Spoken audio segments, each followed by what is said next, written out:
So today we're taking a look at the Kato JR West 223 2000 series EMU, and I wanted to get this since the 223 is JR West's most common train, and they operate around Osaka, Kyoto, and Kobe. I got these guys in Kyoto. And a lot of people like this comment asking for a JR West train that's not a Shinkansen. Instead, this is the Shinkaisoku, which is a fast commuter train that skips a lot of stops. Although the one I rode was a local train, the 6000 series, which apparently they downgraded to match the older 221 series, and these are marked with an orange stripe. And before we get started, big thanks to Bonsai Hobby for making this video possible. They are an online hobby store from Japan where you can get model trains like this. If you're interested, I do have a 10% off coupon code you can use for any model train products. The code and their website will be in the description down below. And for US customers, all tariff fees are now included in the shipping cost, so there's no surprise charges on delivery. But anyways, let's get started on car 1. Alright, so this is the lead car of the train set. Yeah, it is a pretty cool design, and what I really like about them is they added these barriers on the sides. These are fall prevention hoods, so if two train cars are together, passengers on the platform won't fall in the gap. They also give you this second variation if you want it thinner, I suppose if you want more clearance, but I think the regular one just looks better and it's more accurate. Then in the front we have this glass window which wraps around, made of plastic. And then at the top we have some writing. So on the left we have the serial number. Then in the middle it says it's on the A line, Shinkaisoku Special Rapid Service. And on the right it says it's bound for Himeji. Then we have these 3 windshield wipers which are all molded in. JR logo on the side. And this is set V42. And this also has cab interior where the driver sits on the left. And there is a wall enclosing the room, but there's still windows so the passengers can still see in. Then we have these white, brown, blue, and tan stripes that wrap around. Then we have the headlight and taillights tucked into these 2 holes. And here is the Shibata type coupler with this extra bottom piece you can add. And by default the coupler is fixed, doesn't really move much. But if you go on the bottom there is a switch, you can push the coupler out. Then it can swing out so it has much more range of motion if you want to attach it to a second train. But you can see at the base it kind of gets stuck in here. So if you want even more range of motion, you can replace the bottom skirt. You can see the dip is much wider and allows you to go through tighter curves. So to restore the coupler, just simply pull it back. I also like that they added all this extra detail around the pilot, looks really nice. So now let's go check out the side, where we have this brown paneling which goes across, along with the rest of the stripes. And then on the end we have the train crew door, which comes with these 2 molded in latches and grab irons. And a stirrup step to get up to the cab, it is see-through. Then we got the JR logo. Then we have the double doors, which has this button on the side to manually open it. And then on the sill it says P and S, let me know if you know what that means. And then here's a look at the bogie, which has some molded in detail. Here's how it moves around. And the wheels are nice and shiny. And then moving further along, we have some windows here, which does have some black frames. And I did add in the priority seating stickers. These seats are for the old and elderly and pregnant women. And the car does have an interior, so you can see the seats, at least the top. The bottom is flat to carry the headlight switch. And here it says Kuha and the serial number of the car, as well as these little indicator lights at the top. And then further along we have the middle door, and they do have some nice bottom detailing, which is pretty common on these commuter EMU trains, very cool. And then over here is the next set of windows, which do have the LED boards. So I set it as the Shinkaisoku like the front, and you can kind of make out it says Special Rapid Service in English. Then this one is car 1 bound for Himeji, also written in red. But you can also customize the destination. There's lots of different options like Tsuruga, Nakahama, Maibara. And for 8-car train sets, they give you more serial numbers. Or you can swap the front out if you want to make it the regular Kaisoku or local train. Now the seats in this section actually come with armrests. And you might notice on this train the seats are arranged in rows instead of the typical bench seats on commuter trains. Alright, so here's the last door. They do have some signage for wheelchair users and people with baby strollers. Then here's a look at the rear truck, and there's a big square window on the end, and in the corner it says number 1. This is to mark the car side, and the inside is walled off because there's actually a bathroom in this car. Alright, so now let's go check out the gangway. So there's the diaphragm in the middle, which is stuck in place, but it is a separate piece. And at the bottom we have a coupler that swings around. We have some details like the vent at the top, the lines and builder's plates, and various other molded in things. And the gangway does have this drop step that's folded up, and there's this long vertical window which is just a hole, there's no glass or anything, and you can see the interior seating.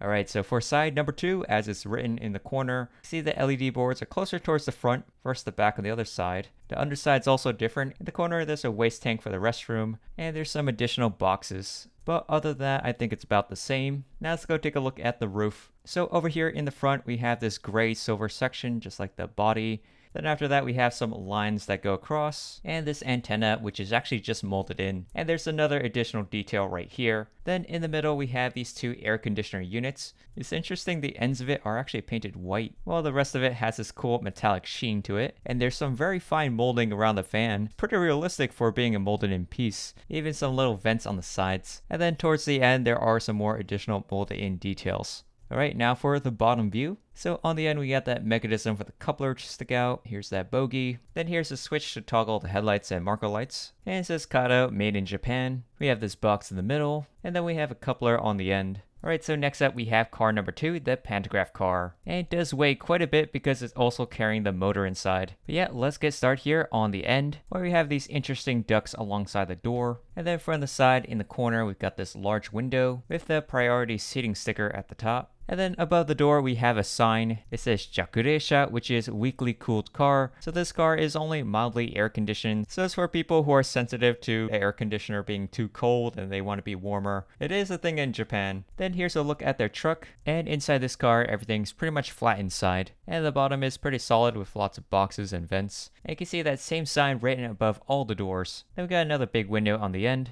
And then here is the other gangway, which is pretty similar, but there is this extra wire on this side. Then here's the view of the other side. It looks pretty similar, just maybe the bottom changed a little bit. Alright, and then for the roof section, looks pretty similar, but on the end there's this additional stand. I believe this is for the pantograph, which is mounted on the bracket on the other side. But there's also some little details here in the roof, maybe some electrical stuff, and some separately applied piece like this lightning arrestor, and this surge box which is surrounded by a bunch of cables. And now for the pantograph itself, you just raise it up like this. And it's actually pretty flexible, so you can move it to the side. But it's actually an interesting design. It's an old style pantograph with a scissor or diamond shape. And the arms are made of metal with plastic for the top piece. But yeah, pretty nicely detailed. And here's how the car would look like from afar. Alright, so now let's go check out the bottom where we have the motors. You can see the gears and the bogie. And the motor's going to be inside this big box in the middle. And then here's the other truck. Alright, so next up we have car number 3, your standard intermediate car. There's not really anything special, but you need these to fill out the train. And then here's a look at the gangway. And they do a slightly different molding for each of these cars. Then here's a view of the side, which just has these two things at the bottom. Then we have the other gangway, which has the two builder's plates. And then here's the other side, which has a skinny box on one end, and then a regular box. That's like a view at the top. Pretty simple, just the two ACs. And here's the view of the bottom. Alright, so here is the final car, car number 4, the other end car. So it's pretty similar to car 1, but there are some key differences. Like if you look at it from the side, the bottom half is completely different, and it's much more filled in. Another difference, on the roof they also have a pantograph, which you can raise up just like the other one. And it has all the same systems that you could see on the pantograph car, with the addition of this antenna in the middle, and another one in the front. And if you look on the end, it's actually pretty identical.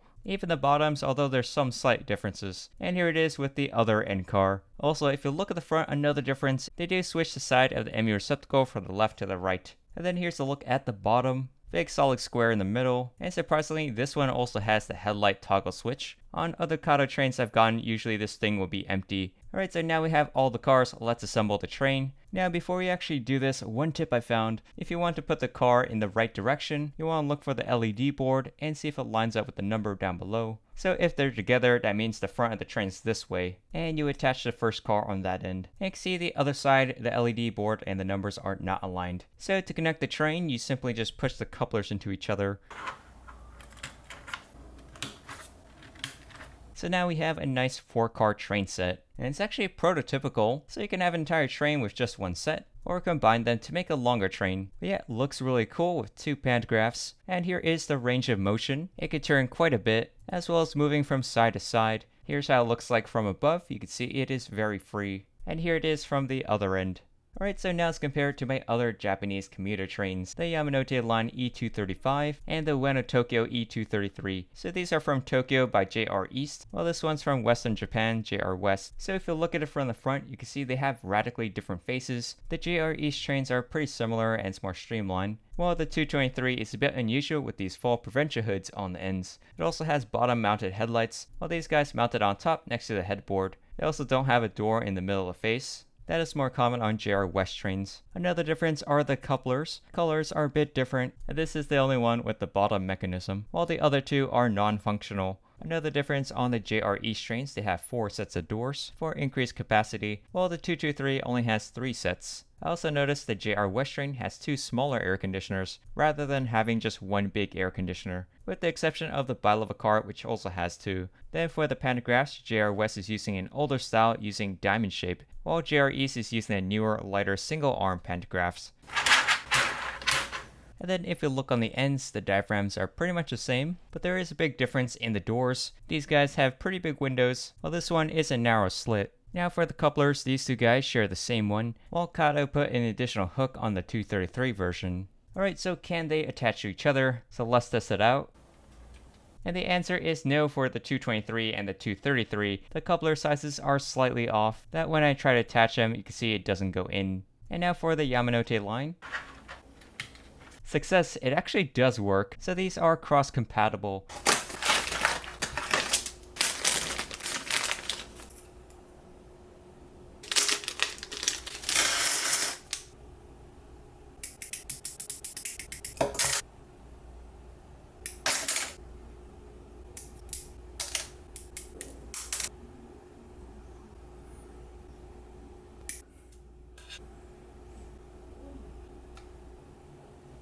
So I also picked up this wide catenary set, and it comes with 8 of these standard catenary poles, and 2 of them have holes so you can attach a line tensioner, which has that balance weight.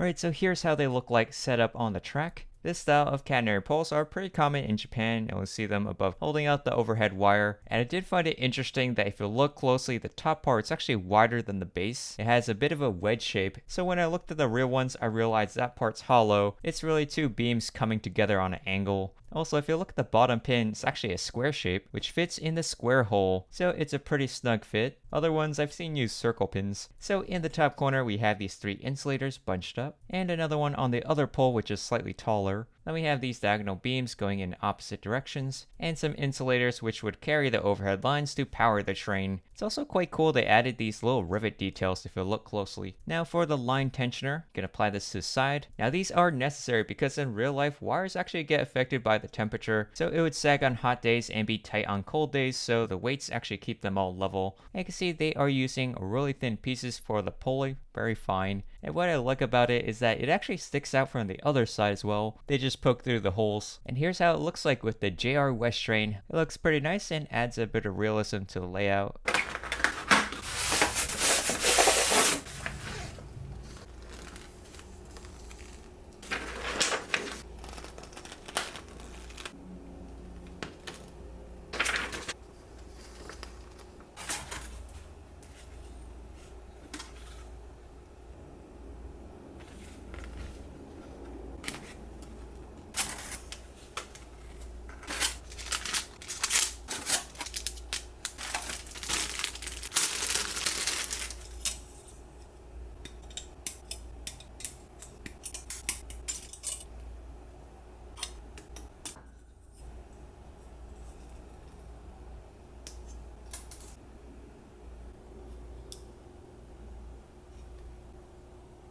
Alright, so this is the end base. It was a bit tricky adding in all these handrails. It's a pretty tight fit.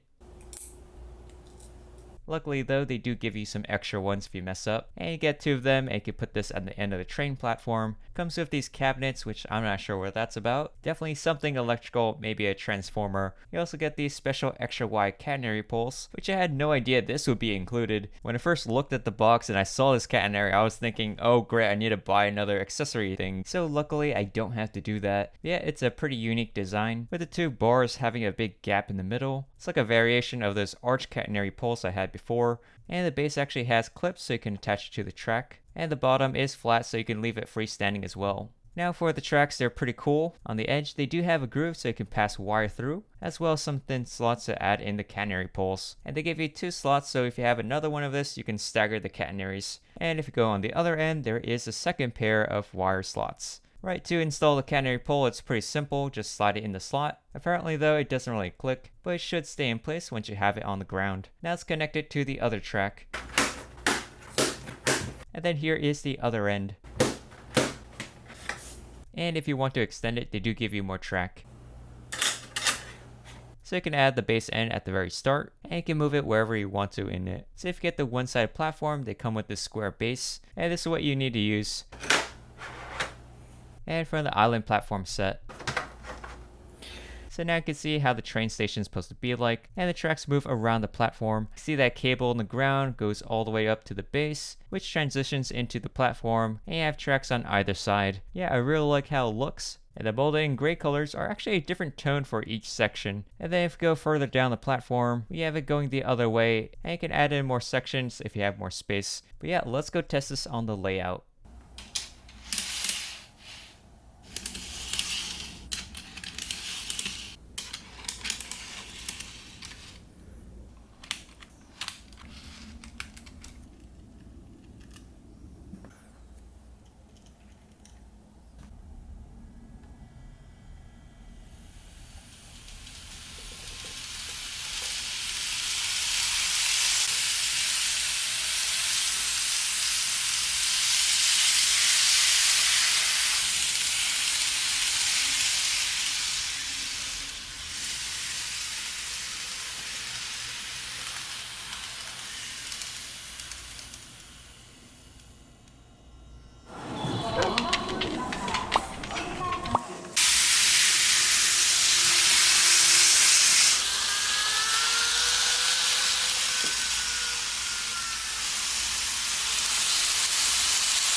And before we get into the final thoughts, big thanks to BonsaiHobby.com for sponsoring this video. They are an online hobby store from Japan where you can get model trains like this. I do have a coupon code you can use for 10% off any model train product. It'll be in the description down below, and for US customers, all tariff and clearance fees are now included in the shipping, no extra charges. So for my final thoughts, the Kato N-Scale 223-2000 series EMU, it's a great train to finally represent the JR West commuter lines, and it comes with the unique fall prevention barriers in the front, which gives it an iconic look. And they have all the little details that's printed on, underside boxes, roof air conditioners, the nice paint scheme with the stripes and metallic sheen, and all the ends have unique molding. You can also customize the LED boards for different services and destinations, and add in stickers for priority seating. It was interesting though, they are using the older style diamond pantographs, which you won't see on the JR East trains, and they even threw in the weekly air-conditioned car, which I think it's the first time I ever got a train model with it. I also like that you can just have a 4-car train set, and that could be still prototypical, unlike other trains where you need like 10 cars. But if you still want those longer trains, you could still combine them. The end couplers are functional. Overall, a pretty nice train. Now for the Kato Catenary pole set. This is an essential catenary design. You'll find these everywhere in Japan. It's relatively easy to assemble, and it does come with the line tensioner with all the little rivets throughout. And lastly, for the Kato V15 Double Track Set for the station. It's great if you already have the station and want to wrap the tracks around it. It does come with some accessory pieces like the base ends for some detail, special wide catenary poles, and this cool wire. A great addition to a layout. But yeah, that's pretty much it. I hope you guys enjoyed the video. If you do, hit the like button. Let me know your thoughts in the comment section down below. Subscribe for more, and I'll see you in the next one. Bye. So here's how it looks like without the shell. You can see how the cab's built and the brown seats. And I just open it so I can clean up the inside of the windshield. Alright, oof.